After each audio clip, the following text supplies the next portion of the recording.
Okay Telugu view పాయింట్కి తిరిగి స్వాగతం.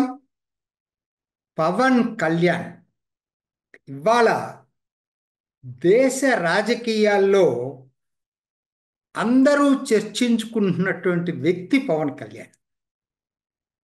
ఎవరు ఊహించల 4 నెలల క్రితం ఎలక్షన్లప్పటికీ అంతగా ఉన్నా కూడా అది వేరు. ఈరోజు అసలు అది టోటల్ స్టేచరే మారిపోయింది.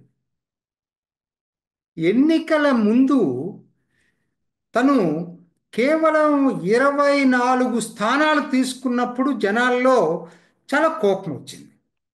ఈవెన్ నేను కూడా చాలా బాధపడిన వాళ్ళలో ఒకరం.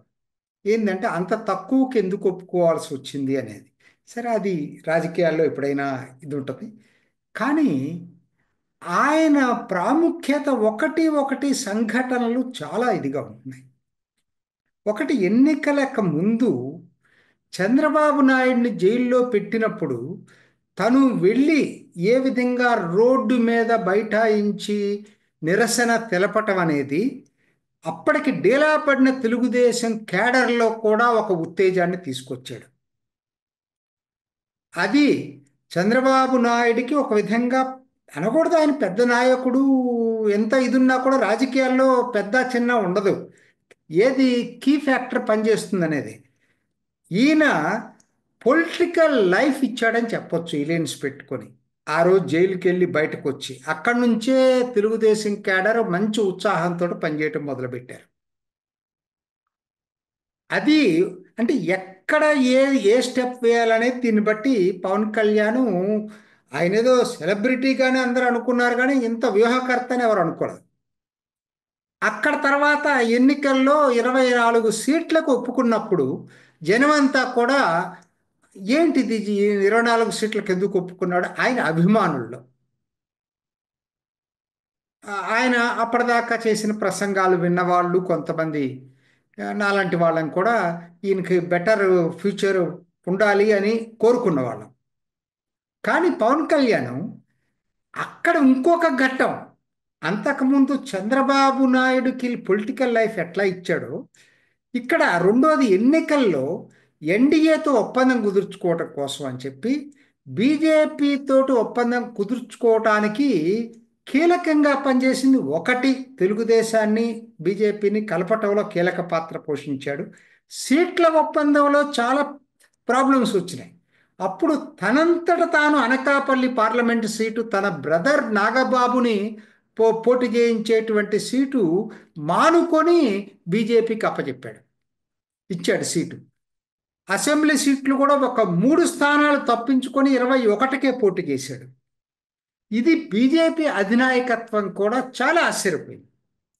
జనరల్గా ఎవరు ఉన్న సీట్లే తక్కువ పోటీ చేస్తూ 3 సీట్లు పోటీ చేస్తూ అందుట్లో ఒక పార్లమెంట్ సీట్ ఇవ్వటం అనేది రేరెస్ట్ ఆఫ్ రేర్, ఎవరు చేయరు ఆ పని. మరి దాంతో అటు బీజేపీ అధినాయకత్వానికి చాలా డియర్ లీడర్గా తయారయ్యాడు. చాలా కీలకమైనటువంటి, చాలా ఆప్యాయంగా బీజేపీకి వాళ్ళందరూ ఆప్యాయంగా ఆ, అనుకునేటువంటి నాయకుడిగా పవన్ కళ్యాణ్ ఎదిగాడు. అక్కడ ఇక్కడ చంద్రబాబు నాయుడు కూడా తనకి కష్టాల్లో ఉన్నప్పుడు లైఫ్ ఉండి అండదండలు నిలబడినటువంటి నాయకుడిగా ఇక్కడ చంద్రబాబు నాయుడుకి కూడా అదే ఉంది. అందుకనే అధికారం వచ్చినప్పుడు కూడా మొత్తం మీద చంద్రబాబు నాయుడు దాన్ని గుర్తించాడు కాబట్టి సొంతగా మెజారిటీ వచ్చిన జనసేనని పక్కన పెట్టి తనేదో గవర్నమెంట్ ఫామ్ చేయాలని ఎప్పుడు అనుకోలేదు. పవన్ కళ్యాణ్ చేసినటువంటి ఆ ఆ ఎఫర్ట్స్ని ఆయన చెప్తా వస్తున్నాడు, పబ్లిక్లో కూడా ఎప్పుడు మాట్లాడుతూనే వస్తూనే ఉన్నాడు. అట్లానే ఉప ముఖ్యమంత్రిగా ఇంకా మిగతా వాళ్ళని చేయకుండా పవన్ కళ్యాణ్ ఒక్కడనే చేసి ఆయనకు కావలసినటువంటి స్టేటస్ గుర్తింపు ఇచ్చాడు, అడిగిన శాఖలు ఇచ్చాడు. కాబట్టి ఇటు రాష్ట్రంలో అటు దేశంలో రెండు చోట్ల కూడా చాలా అందరికీ ఆప్యాయమైన నాయకుడిగా పవన్ కళ్యాణ్ ఎదిగాడు. ఇదొక మెట్టు అయితే, నెక్స్ట్ తిరుపతిలో తిరుపతి లడ్డు వివాదం తర్వాత తను తీసుకున్నటువంటి ప్రాయశ్చిత్త దీక్ష తర్వాత ముఖ్యంగా వారాహి డిక్లరేషన్ని ప్రకటించిన తిరుపతి సభ దేశంలోనే తన ఇమేజ్ని మార్చేసింది. దక్షిణాదిలో ఇవాళ సనాతన ధర్మ పరిరక్షకుడుగా పవన్ కళ్యాణ్ ఎదిగాడు. అంటే ఎవరి దగ్గర ఇప్పుడు కాదు, ఇప్పుడు హిందూ ఊ, నాయకులు ఎవరున్నా కూడా, ఉత్తరాదిలో ఉన్న హిందీ నాయకులు కూడా, హిందూ ఆ, మత పెద్దలు కూడా పవన్ కళ్యాణ్ గుర్తిస్తున్నారు. మొన్న కూడా ఆచార్య రవిశంకర్ వచ్చి కూడా చాలా బాగా ఇచ్చేసాడు ఆయన్ని. ఎందుకు చెప్తున్నానంటే, ఇటు రాజకీయంగా, ఇటు ఆధ్యాత్మికంగా హిందూ ఓ, ధర్మపీఠంలో కూడా ఆయన పేరు మారిమోగిపోతా ఉంది ఇవాళ. ఆ వారాహి డిక్లరేషన్ దేశవ్యాప్త పేరు వస్తే, మొన్న రాజకీయంగా మహారాష్ట్రలో జరిపినటువంటి టూర్ కూడా అసలు ఎవరు ఊహించని విధంగా జనం వచ్చారు. పూణే లాంటి చోట కూడా, ఓకే సరిహద్దు లాంటి నాందేడ్ లాంటి జిల్లాలు ఇక్కడే అనుకోవటానికి కాదు కదా, సోలాపూర్, పూణే, ఎక్కడికి వెళ్ళినా కూడా ఆయనకి జనం బ్రహ్మరథం పట్టారు. సో దీనితోటి ఆయన స్టేచర్ మారిపోయింది. ఇవాళ మనం ఒప్పుకోవాలి, ఇది రియాలిటీని ఒప్పుకోవాలి. ఇవాళ దక్షిణాదిలో బీజేపీకి పవన్ కళ్యాణ్ ఓ కీలక నేత. ఇది మనం మర్చిపోవద్దు. తెలుగుదేశం అంటే బీజేపీలో ఉండే నాయకులు వాళ్ళకి బీజేపీలో ఉంటారు, మిగతా పార్టీల్లో నుంచి. తెలుగుదేశం రాజకీయంగా ఎలియన్స్ ఉంటే బీజేపీ తోటి, పవన్ కళ్యాణ్ది సైద్ధాంతిక ఎలియన్స్ బీజేపీ తోటి.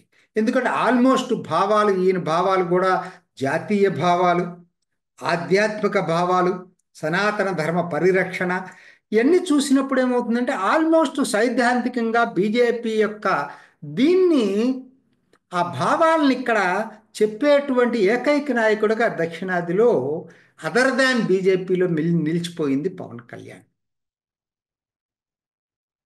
సో ఇవాళ ఏమైపోయిందంటే, నెక్స్ట్ టైం ఎక్కడైనా మిగతా రాష్ట్రాల్లో ప్రచారం జరిగినా బీజేపీ పవన్ కళ్యాణ్ని కంపల్సరీగా తీసుకెళ్తుంది ప్రచారానికి.